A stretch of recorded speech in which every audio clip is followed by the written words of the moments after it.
l'actualité de la vie publique, un podcast du site viepublique.fr.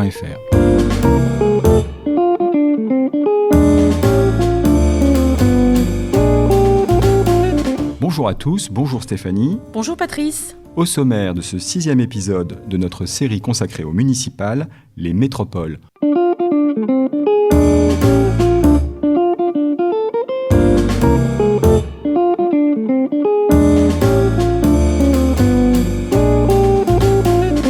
Première question Stéphanie, qu'est-ce qu'une métropole ?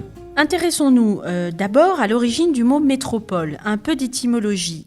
Le terme métropole vient du grec métropolis, qui signifie principale ville d'une région. Ça a donné la définition géographique de la métropole.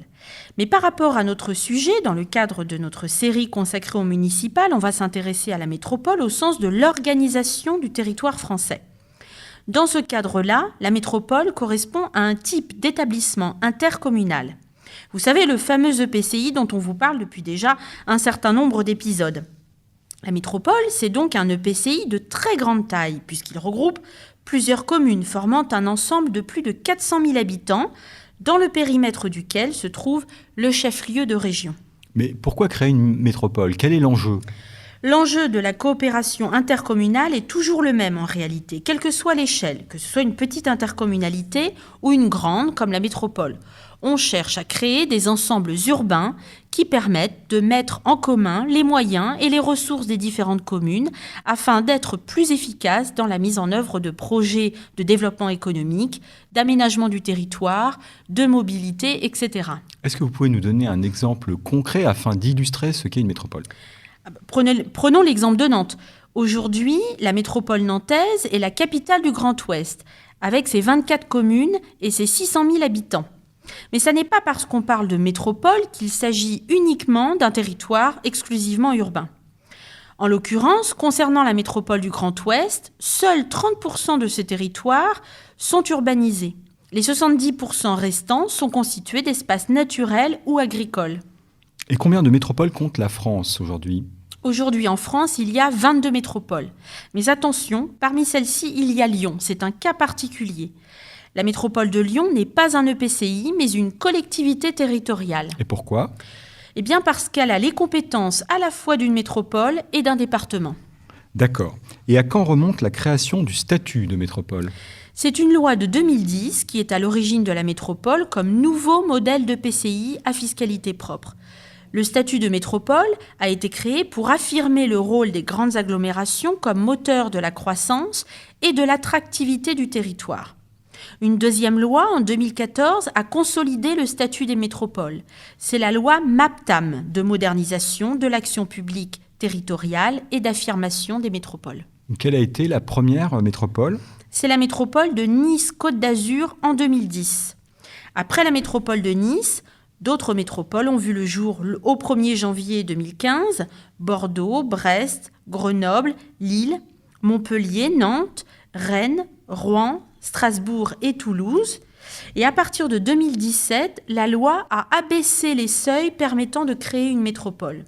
C'est ainsi que Saint-Étienne Métropole et la métropole de Toulon-Provence-Méditerranée ont vu le jour le 1er janvier 2018. Abordons maintenant la question des compétences. Quels sont les domaines de compétences d'une métropole ? La métropole a été créée dans le but de valoriser l'économie du territoire sur lequel elle est située, d'optimiser également les réseaux de transport, de développer les ressources universitaires et la recherche, de stimuler l'innovation et de promouvoir plus facilement le territoire à l'international. Une fois créée, la métropole va prendre en charge certaines compétences qui étaient celles de ses communes membres. Le développement économique par exemple, l'organisation de la mobilité, la politique locale de l'habitat, la gestion des services d'intérêt collectif comme l'assainissement des eaux usées, etc. La métropole peut également se voir attribuer en concertation, cela se fait par convention, avec le département ou la région, des compétences en matière de transport scolaire, d'aide sociale, de questions concernant les collèges et les lycées, ou le développement économique au niveau régional. La métropole peut également se voir confier par l'État la propriété et la gestion de grands équipements et infrastructures. Enfin, dernière question, Stéphanie, comment une métropole est-elle gérée ?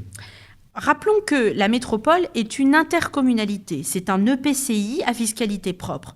C'est une intercommunalité de grande taille qui fonctionne en gros comme n'importe quelle autre intercommunalité. Vous avez 3 instances.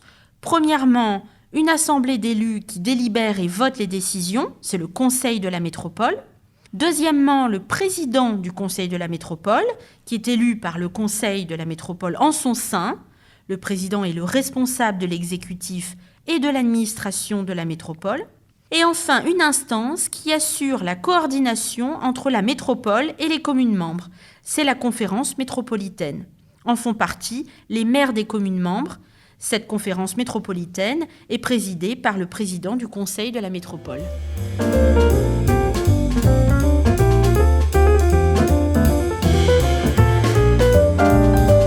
Merci beaucoup Stéphanie, c'est la fin du 6e épisode.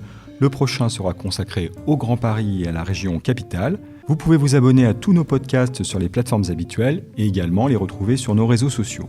Et pour en savoir plus, rendez-vous sur notre site internet. À très vite. Au revoir à tous, au revoir Patrice.